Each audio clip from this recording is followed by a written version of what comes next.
अस्सलाम वालेकुम बच्चों। जो आज का हमारा टॉपिक है वो छोटा सा टॉपिक है, बिल्कुल advantages and disadvantage of database management system. ठीक है, ये वाली ऐसी चीज़ें हैं ज़्यादातर जो हम पीछे भी पढ़ चुके हैं। ठीक है, ये हमने फ़ाइल सिस्टम के जो है वो डिसएडवांटेजेस पढ़े, वही अब यहाँ पे मैंने आपको बताया था डेटाबेस के एडवांटेज बन जाएंगे। ठीक है, या फिर हमने इसके ऑब्जेक्टिव पढ़े, फीचर्स पढ़े, तो वो सारा कुछ जो है वो तकरीबन यहाँ पे शामिल हो जाता है। तो काफ़ी सारी चीज़ें हैं जिनके मतलब आपको पहले से पता होंगे। ठीक है, सिर्फ आपने जो है वो नाम ही याद करना, हेडिंग से याद करनी। और ये क्वेश्चन भी काफ़ी इंपॉर्टेंट है, ये अक्सर पेपर में आ जाता है कि right advantages and disadvantage of database management system. ठीक है, तो एडवांटेज सबसे पहले बढ़ते हैं, एडवांटेजेस ऑफ DBMS। ठीक है, database management system. Database management system के एडवांटेजेस हैं, उसमें सबसे पहला है डाटा इंडिपेंडेंस। डाटा इंडिपेंडेंस, ठीक है, ये भी हमने पीछे पढ़ा था, प्रोग्राम डाटा डिपेंडेंसी पढ़ा था हमने। ठीक है, याद होगा आपको। और उसके बाद हमने एक डाटा इंडिपेंडेंस अलग से भी पढ़ा हुआ है। ठीक है, तो ये वही चीज़ है कि इसका क्या मतलब है कि data and the application programs are separate from each other and user can change data storage structure and operation without changing the application program. वही चीज़ें जो हम पीछे पढ़ चुके हैं। ठीक है, कि डाटा और एप्लीकेशन प्रोग्राम जो है वो हमारे पास सेपरेट होते हैं। Data and application programs are separate, so if we want to change data you do not have to change the program। ठीक है, कि अगर आपको कोई एक चीज़ चेंज करनी है, दोनों में से या प्रोग्राम चेंज करना है तो डाटा चेंज नहीं करना पड़ेगा, या डाटा चेंज करना है तो प्रोग्राम चेंज नहीं करना पड़ेगा। ठीक है, तो दोनों में से एक टाइम पे जो है वो आप कोई भी चीज़ चेंज कर सकते हैं, तो आपको दूसरी चीज़ चेंज करने की ज़रूरत नहीं है। डाटा बेस मैनेजमेंट सिस्टम के अंदर ये इसका हमारे पास एक बहुत ही बड़ा एडवांटेज होता है कि आपको अगर कोई एक चीज़ चेंज होती है तो आपको दूसरी चीज़ चेंज नहीं करनी पड़ती। ठीक है, और ये चीज़ हम पहले भी पढ़ चुके हैं, ज़रूरी नहीं है कि आप उसको यहाँ से रटा लगाएं, ये वही चीज़ है। तो आपने एक दफ़ा इसकी डेफिनेशन याद कर ली तो आप हर जगह उसको वही लिख सकते हैं। ठीक है, सेकेंड है रिडंडेंसी कंट्रोल। ये भी हम पीछे पढ़ चुके हैं, रिडंडेंसी कंट्रोल। अच्छा जी, रिडंडेंसी का क्या मतलब होता है? रिडंडेंसी का मतलब होता है duplication of data, duplication of data. ठीक है, हमने पीछे पढ़ा था। ठीक है, कि रिडंडेंसी का क्या मतलब होता है कि एक ही आपका डाटा जो है मल्टीपल फाइल्स में डुप्लीकेट हो गया। तो जैसे हमने फाइल मैनेजमेंट सिस्टम के डिसएडवांटेजेस में हमने ये पढ़ा था कि रिडंडेंसी, वहाँ पे रिडंडेंसी का प्रॉब्लम आता है। वो क्यों आता है कि आपने जैसे फॉर एग्जांपल स्टूडेंट की कोई डाटा है, स्टूडेंट का इन्फॉर्मेशन है, वो आपने स्टूडेंट वाली फाइल में भी सेव किया हुआ है, लाइब्रेरी में भी सेव की हुई है। तो दो जगह पे आपके एक ही टाइप का डाटा दो जगह पे सेव होता है, तो इसका मतलब है कि आपकी रिडंडेंसी आ गई, यानी कि डुप्लीकेशन आ गई।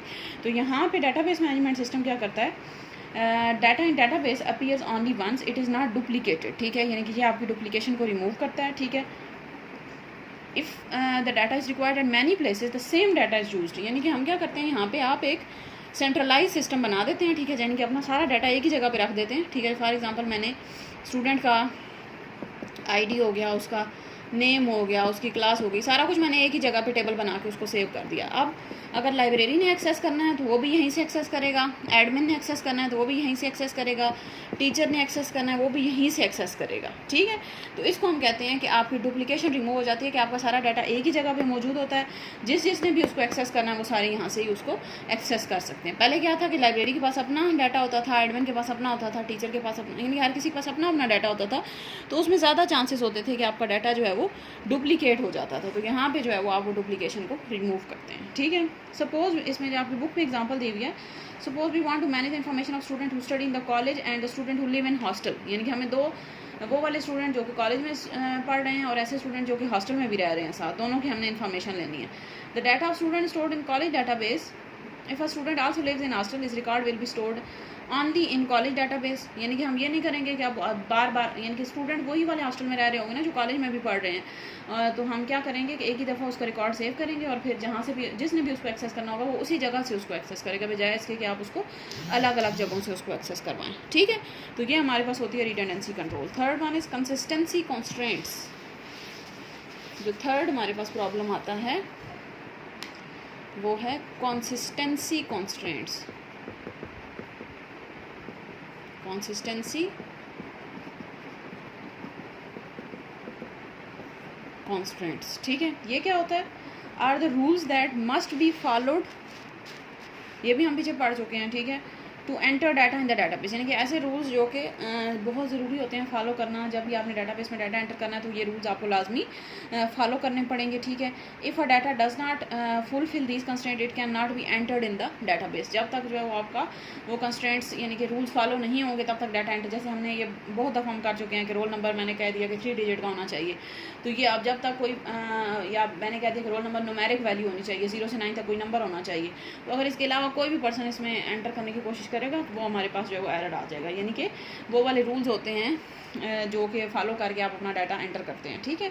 तो डाटाबेस मैनेजमेंट सिस्टम में आपके पास ये वो फैसिलिटी होती है कि आप उसके ऊपर जो है आसानी से रूल्स लगा सकें। जैसे आपकी बुक में एग्जांपल दी हुई है कि constraint can be applied to ensure that the marks of student are always between 0 and 100। 0 यानी कि मार्क्स का, जैसे रोल नंबर हमने कह दिया कि 3 डिजिट का होना चाहिए, इसी तरह मार्क्स के ऊपर कंस्ट्रेंट, मार्क्स वाली फील्ड आपने बनाई, मार्क्स के ऊपर आप कंस्ट्रेंट लगा सकते हैं कि इसके अंदर जो भी वैल्यू होगी, मैंने मार्क्स का एक कॉलम बनाया हुआ है उसके अंदर मैंने इसकी कंस्ट्रेंट लगा दी कि 0 से 100 के बीच में ही कोई वैल्यू होगी। तो अब अगर कोई पर्सन जो है एंटर करता है 101 तो इस पर एरर आ जाएगा, क्योंकि इसकी कंस्ट्रेंट क्या है कि 0 से 100 तक वैल्यू होगी। लेकिन अगर फॉर एग्जांपल कोई पर्सन करता है 33 तो that is correct, 35 correct, 99 correct, 1 correct, 2 correct, ठीक है। तो कोई भी बाकी वैल्यू होगी तो वो करेक्ट होगी 0 से 100 के बीच में। लेकिन अगर जो है वो फॉर एग्जांपल कोई भी पर्सन जो है वो एंटर करने की कोशिश करता है 0 से पीछे, यानी कि माइनस में कोई नंबर या 100 से ऊपर, तो उस पर जो है वो आपका एरर आ जाएगा, ठीक है। अच्छा, number 4 is support complex data relationships. ये हमने पीछे नहीं पढ़ा हुआ, ठीक है, इसको हम देख लेते हैं। इसकी भी जनरल सी डेफिनेशन ही है, सिर्फ सपोर्ट कॉम्प्लेक्स डाटा रिलेशनशिप्स, ठीक है। इसमें क्या होता है कि database management system allows the user to design complex data structures. It enables the user to logically view and access data in different ways, कि आप अपने डाटा को, इन सिंपल सी बात है कि आप अपने डाटा को डिफरेंट तरीक़ों से उसको मैनेज कर सकते हैं, डिफरेंट तरीक़ों से उसको देख सकते हैं। सिर्फ इसकी ये जो दूसरी लाइन यहाँ पे लिखी हुई, enables the user to logically view and access data, enables users to view and access data in different ways. ये आप इसमें सिर्फ कर लें कि डिफरेंट तरीक़ों से आप अपने डाटा को एक्सेस कर सकते हैं, ठीक है। आगे डाटा सिक्योरिटी फीचर्स, ये भी हम पीछे पढ़ चुके हैं। नंबर 5 है डाटा सिक्योरिटी। ये हमने पढ़ा था कि फाइल मैनेजमेंट सिस्टम में नहीं होता, यही पढ़ा था हमने। अब यहाँ पे वो हमारे पास उसी का एडवांटेज बन जाएगा। डाटा सिक्योरिटी फीचर्स ये क्या होते हैं? Is a protection of database from unauthorized access. कल भी हमने पढ़ा था, ठीक है, कि आपके डाटाबेस की अनऑथराइज्ड एक्सेस से, जो अनऑथराइज्ड यूज़र हमने पढ़े थे, protection from unauthorized access, protection from unauthorized access, ठीक है। अनऑथराइज्ड का क्या मतलब है कि वो हमने कल भी हमने पढ़ा था कि users who are not allowed into system,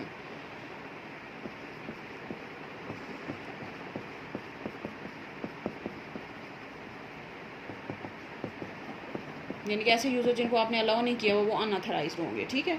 तो database management system provide several procedures to maintain data security, ठीक है। Security is maintain by following access. ये सारा हम कल पढ़ चुके हैं कि आप वो पासवर्ड के थ्रू आप सिक्योरिटी एक्सेस कर सकते हैं, पिन कोड के थ्रू एक्सेस करते हैं, तो सारा ये वही है, ठीक है। आप इसके अंदर वही चीज़ लिखते हैं सारी, कोई फ़र्क नहीं पड़ता, ज़रूरी नहीं कि आप इसी को दोबारा याद करें, ठीक है। अच्छा, नंबर 6 है data backup and recovery. Backup and recovery ये भी हम कल पढ़ चुके हैं। डाटाबेस बैकअप एंड रिकवरी ये भी हम कल पढ़ चुके हैं। बैकअप किसको कहते हैं कि आप अपने डाटा की एक एडिशनल कॉपी बना लेते हैं, ठीक है।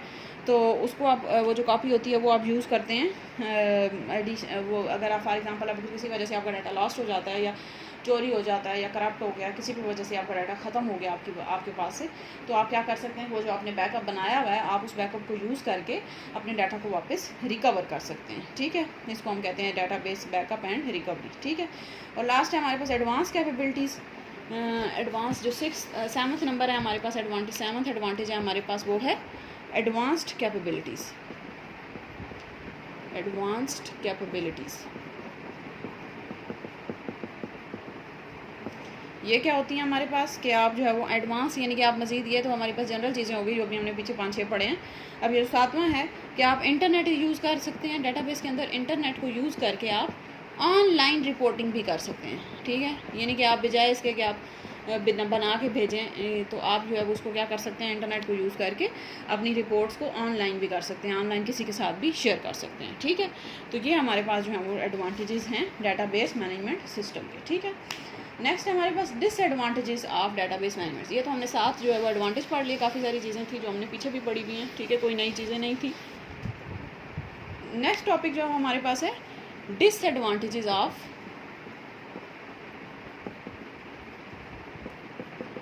डेटाबेस मैनेजमेंट सिस्टम, ठीक हो गया। अच्छा, सबसे पहला है, अब जैसे देखिए कोई भी चीज़ है तो अब जितने उसके एडवांटेज होंगे तो उस लिहाज से उसके डिसएडवांटेज भी होंगे, ठीक है। जैसे हमने पीछे प्रिंटर पढ़े थे आपने, तो देखा आपने हर प्रिंटर के अपने अपने एडवांटेजेस और डिसएडवांटेजेस थे, यही चीज़ थी ना। तो यहाँ पे भी अब हम डेटाबेस मैनेजमेंट सिस्टम है तो इसके बहुत सारे एडवांटेज हैं, जहाँ पे फाइल सिस्टम के मुकाबले में हमारे पास फाइल सिस्टम में इसके मुकाबले में कुछ भी नहीं है, ठीक है। तो हमारे पास डेटाबेस मैनेजमेंट सिस्टम एक बहुत ही बड़ा एडवांस सिस्टम है, ठीक है। लेकिन इसके कुछ हमारे पास जो है वो डिसएडवांटेज भी हैं, लेकिन ये इतने ज़्यादा नहीं है कि आप डेटाबेस को यूज़ करना छोड़ दें। हम इसको यूज़ लाजमी करते हैं, लेकिन कुछ हमारे पास इसके डिसएडवांटेज भी मौजूद हैं, ठीक है। तो सबसे पहला हमारे पास हाई कॉस्ट ऑफ DBMS, यानी कि ज़ाहिर है आपने जैसे प्रिंटर में आपने पढ़ा था ना, जो जिसकी ज़्यादा प्रॉपर्टीज़ होती थी, जिसकी ज़्यादा क्वालिटीज़ होती थी, उसकी कॉस्ट भी हाई होती थी। तो इस तरह इसी में भी हमारे पास सबसे बड़ा फैक्टर जो है वो कॉस्ट का है, ठीक है। तो हमारे पास सबसे यानी कि जो DBMS है, जो डेटाबेस मैनेजमेंट सिस्टम का जो सॉफ्टवेयर है, ये हमारे पास बहुत ही बड़ा कॉम्प्लेक्स सॉफ्टवेयर होता है, ठीक है। तो इस ज़ाहिर है उसको परचेज़ करने के लिए आपको ख़र्चा भी करना पड़ेगा, ऐसे तो कोई नहीं आपको देगा, ठीक है। तो आपको परचेज़ करने के लिए purchase cost is very high of DBMS software, यानी कि DBMS का सॉफ्टवेयर परचेज़ करने के लिए आपको बहुत हैवी कॉस्ट देनी पड़ती है, पैसे खर्च करने पड़ते हैं, ठीक है। सेकंड है हमारे पास हायर हार्डवेयर कॉस्ट, यानी कि एक तो हमारे पास आ गई सबसे पहले कि वो सॉफ्टवेयर की कॉस्ट बहुत ज़्यादा होती है। अब सेकंड है हमारे पास हाई हार्डवेयर कॉस्ट। ये जो DBMS है ये सॉफ्टवेयर है, मैंने आपको कल भी बताया था, ये बात याद रखनी है, ठीक है। तो जैसे उसकी कॉस्ट सॉफ्टवेयर की ज़्यादा थी, इसी तरह हमारे पास इसकी हार्डवेयर की कॉस्ट भी ज़्यादा होती है। DBMS software is complicated and heavy additional memory and processing power, ठीक है। कि जब आपने ज़ाहिर है ये वाला सॉफ्टवेयर हैवी सॉफ्टवेयर रन करेंगे तो आपको एडिशनल जो है वो अपने कंप्यूटर के ऊपर जो है वो एडिशनल मेमोरी भी चाहिए होगी, ज़ाहिर है। जब तक अब देखें आप जैसे जूम ऐप काफ़ी लोग डाउनलोड कर रहे थे तो मेमोरी का इशू आ रहा था, इसी वजह से ना कि अब वो ऐप जब वो ऐप जो है वो सॉफ्टवेयर थी और आपको मोबाइल जो है वो हार्डवेयर है, तो आपको उसमें लिखा आ रहा था कि आप अपनी मेमोरी वॉश करें या मेमोरी को क्लियर करें, ठीक है। तो ये इसी तरह से ये भी है कि जब DBMS आपने करना है इंस्टॉल, तो आपको अपना साथ हार्डवेयर भी उस काबिल बनाना है कि वो वाली सॉफ्टवेयर वो वाला चला सके, ठीक है। तो एडिशनल आपको हार्डवेयर आप इसमें लिख सकते हैं कि एडिशनल आपको जो है वो मेमोरी चाहिए होती है, ठीक है। और प्रोसेसिंग पावर भी आपको एडिशनल चाहिए, additional memory and processing power. तो ये दोनों चीज़ें आपको जब एडिशनल आप लगाएंगे तो ज़ाहिर है उसके ऊपर आपका खर्चा आएगा, ठीक है। थर्ड है हमारे पास एडिशनल ट्रेनिंग, ठीक है। ये तो हमारे पास दो कास्ट के रिलेटेड हो गई कि सॉफ्टवेयर कास्ट भी लगती है और हार्डवेयर कास्ट भी लगती है। Number third is additional training. आपको क्या करना पड़ता है कि अब मैंने जैसे फॉर एग्जांपल आपका स्टाफ जो है, जो लोग हैं, जैसे कॉलेज में अगर आपका डेटाबेस मैनेजमेंट सिस्टम लाया जाता है तो सारे लोग क्या यूज़ कर रहे हैं, अभी फाइल सिस्टम यूज़ कर रहे हैं, ठीक है। रजिस्टर्स के ऊपर काम हो रहा है, ठीक है। तो अब अगर यहाँ पे कंप्यूटराइज सिस्टम लाया जाता है तो आपको क्या करना पड़ेगा, लोगों को ट्रेन करना पड़ेगा। सबसे पहले लोगों को समझाना पड़ेगा कि कैसे ये सिस्टम यूज़ करना है, अटेंडेंस लेनी है तो कैसे लेनी है, मार्क्स एंटर करने हैं तो कैसे करने हैं। स्टूडेंट्स को समझाना पड़ेगा कि उन्होंने कैसे अपने लेक्चर अटेंड करने हैं DBMS के थ्रू, कैसे उन्होंने अगर उनका रिज़ल्ट वहाँ पे शो होता है तो वो कैसे अपना रिज़ल्ट देखेंगे, यानी कि वो सारी चीज़ें उनको जो है वो बतानी पड़ेंगी। ऐसे ही हम जैसे जूम ऐप आपने यूज़ करना शुरू की तो आपको शुरू में जो है वो थोड़ा बहुत बताया गया कि कैसे आपने इंस्टॉल करनी है, फिर उसके बाद आप उसको जो है वो साइन इन कैसे करेंगे, या फिर आप साइन इन चले ना करते तो मीटिंग कैसे आप ज्वाइन करेंगे। तो ये थोड़ी चीज़ें यानी कि आपकी एक तरह से ट्रेनिंग हो गई, ठीक है। तो ये तो थोड़ी छोटी सी चीज़ थी, लेकिन DBMS अगर आप यूज़ करते हैं तो इसके लिए आपको बहुत ज़्यादा हैवी जो है वो ट्रेनिंग देनी पड़ती है लोगों को, ठीक है। तो ये हमारे पास ट्रेनिंग का भी ज़ाहिर है, ट्रेनिंग देने के लिए आपको ख़र्चा आएगा ना। ट्रेनिंग देने के लिए आप लोगों को बुलाएंगे, जो लोगों जो ट्रेन करेंगे उनको आप तनख्वाह देंगे, ठीक है। उसके बाद एक प्रॉपर जगह होगी, कंप्यूटर लैब जैसे फॉर एग्जांपल हो गई, वहाँ पे तो लोगों को बिठाएंगे, तो वो लैब की आपके वहाँ पे आपने बिजली खर्च करनी है, इंटरनेट खर्च करना है, तो ये सारी आपके पास जो है वो हमारे पास ट्रेनिंग की कॉस्ट आ जाएगी, ठीक है। अच्छा, इसमें देख लें बुक पे लिखा हुआ है कि require additional training for developing efficient programs, the untrained and less experience developers में develop inefficient database system, ठीक है।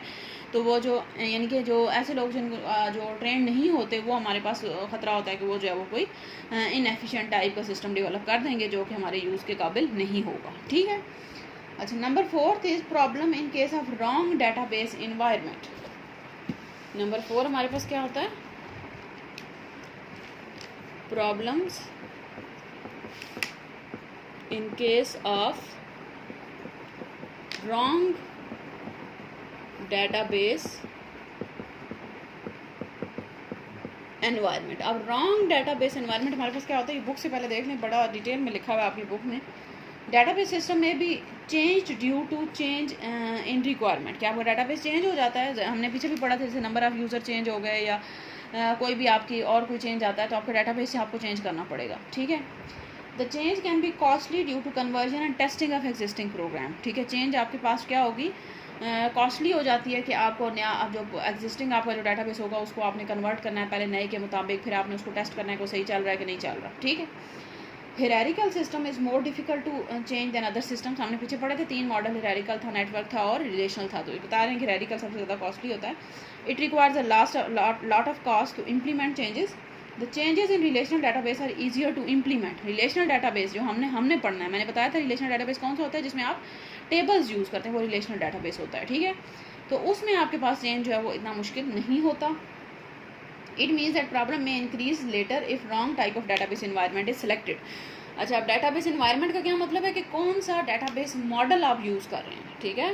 इन्वायरमेंट का मतलब है which database model is being used, कि कौन सा मॉडल आप यूज़ कर रहे हैं। जैसे फॉर एग्जांपल 3 मॉडल हमने पढ़े हैं, रेडिकल मॉडल होता है, नेटवर्क मॉडल होता है, रिलेशनल। कोई भी आप यूज़ कर सकते हैं, कोई कन्फर्म वो फिक्स नहीं है कि आप रिलेशनल यूज़ करेंगे, लेकिन सबसे अच्छा जो है वो रिलेशनल मॉडल होता है, ये बात आपने याद रखनी है, ठीक है।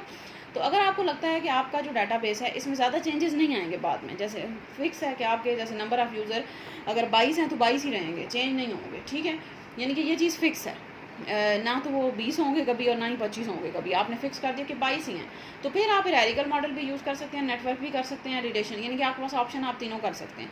लेकिन अगर आपको शक है कि आपका जो है वो चेंज हो जाएगा, नंबर ऑफ़ यूज़र चेंज हो जाएंगे या डाटाबेस में और कोई भी चेंज आ जाएगा, कोई भी छोटे से छोटा चेंज आ जाएगा, तो फिर आप कौन सा यूज़ करेंगे, रिलेशनल। क्योंकि रिलेशनल की जो चेंज कॉस्ट होती है वो बहुत कम होती है, उसमें आप आसानी से चेंज कर सकते हैं। लेकिन जो बाकी होते हैं हियरार्किकल और नेटवर्क, उसमें आपको चेंज जो है वो बहुत मुश्किल से आता है, बहुत टाइम लगता है आपका, ठीक है। तो ये हमारे पास होता है रॉन्ग डाटाबेस इन्वायरमेंट, कि अगर आपने किसी वजह से गलत इन्वायरमेंट चूज़ कर लिया, गलत मॉडल चूज़ कर लिया, तो फिर बाद में आपको अगर चेंज करना पड़ेगा तो फिर परेशानी होगी, ठीक है। यानी ऐसा आपने अगर फॉर एग्जांपल आपका सिस्टम ऐसा है जिसमें रोज़ नए यूज़र आ रहे हैं और आपने हियरार्किकल बना लिया, तो ज़ाहिर है फिर आपका जो है वो खर्चा बहुत ज़्यादा आएगा और आपका रोज़ जो है वो कॉस्ट आपकी बढ़ती जाएगी, ठीक है। तो ये हमारे पास डाटाबेस इन्वायरमेंट होता है कि आपने मॉडल कौन सा चूज़ किया हुआ है डाटाबेस के लिए। अगर मॉडल सही चूज़ किया हुआ है तो फिर आपकी कॉस्ट जो है वो कम आएगी, ठीक है। अच्छा, नेक्स्ट है नंबर 5 है need of data dictionary. Data dictionary कल हमने पढ़ी थी, क्या होती है। Number 5 is need of data dictionary. अच्छा जी, डाटा डिक्शनरी हमने पढ़ी थी। डाटा डिक्शनरी क्या होती है, जिसमें आप क्या स्टोर करते हैं। Data dictionary use to store